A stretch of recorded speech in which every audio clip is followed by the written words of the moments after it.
Hi, this is Sile here. In this video we will explore design visualization in 3ds Max Design 2009 and see what is possible in this new platform. See how to take your Revit models seamlessly into 3ds Max Design and continue your creative process. In this video we will also find out how to use 3ds Max Design for LEED 8.1 certification in lighting. See the possibilities for increased productivity when working on iterative design processes. Come learn about this and more. When you reach a point in Revit where you want to take your data and move it into 3ds Max Design, there are a few considerations you will want to make prior to doing so. First thing is to set a 3D view active, whether it is the standard 3D view or a camera view that has been placed in Revit. The next thing is to do is choose your level of detail as shown in the figure. If you can, use the coarse level of detail and still see all the revised geometry in the Revit. That is the best thing to do. This will help optimize the scene and make things much easier to work with in 3ds Max Design. Once you have set up your level of detail for 3ds Max view, then you will want to decide which format you will be exporting in for the course of the project. As highlighted in the figure number 2, there are two formats you can choose to work with to take your model from Revit to 3ds Max Design. By going to your File menu, pull down and going to Export, you will notice K formats are still available as they have been in past releases. However, a new one has been added for 2009 called 3ds Max Fbx. This is the method Autodesk is really optimized in this release going forward. Choose to export via Vfbx from this menu. You will notice that it is fairly straightforward. As shown in figure 3, all you need to choose is a location to save the Vfbx format file and give name. As you can remember in a location easily to find. I typically export all my files to my import folder of 3ds Max Design project.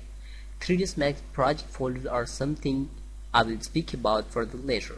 One possible workflow for linking a model from Revit is to export from Revit your Vfbx file.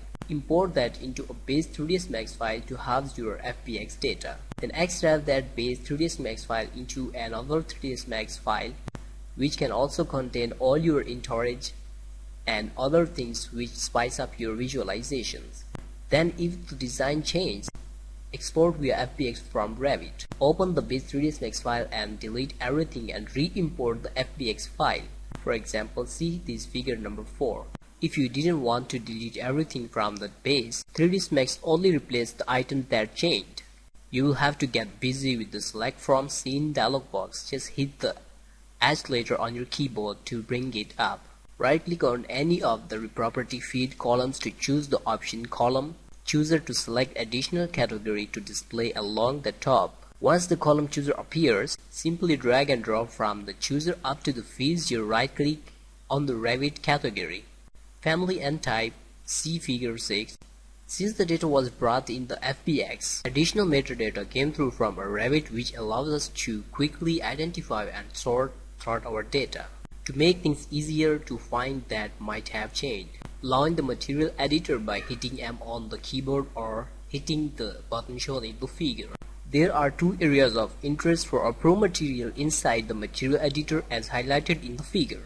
The first rollout will vary depending on the type of material you are working with. In the example of the right, it's shown a pro material simulation wall and has turning parameters to adjust how the material will look rendered.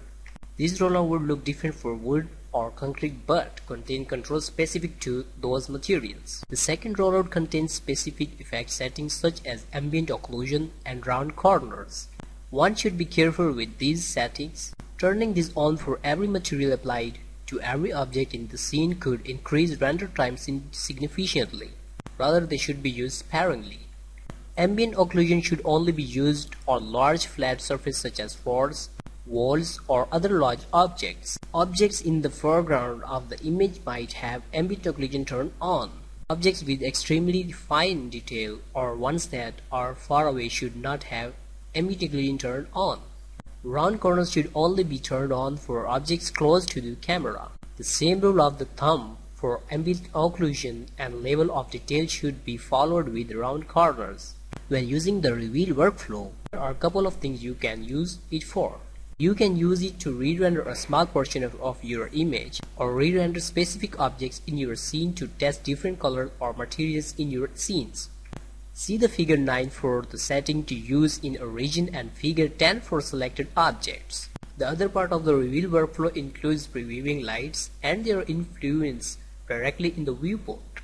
To see them, right-click in the viewport as shown in the figure, then slide to Viewport Lighting and Shadows, Viewport Shading Best, then repeat again to select Enable Viewport Shadows selected. Depending on the quality of your video card is what will determine what you can preview in the viewport. The other thing you can do is top preview the highlight system in your viewport. To do so, go to your View menu, pull down Viewport Background and again Viewport Background as shown in the figure. Once you have Viewport Background dialog on your screen, check the following boxes: Use Environment Background and Display Background as shown in the figure. Clicking OK will allow you to see the sun disk in the viewport.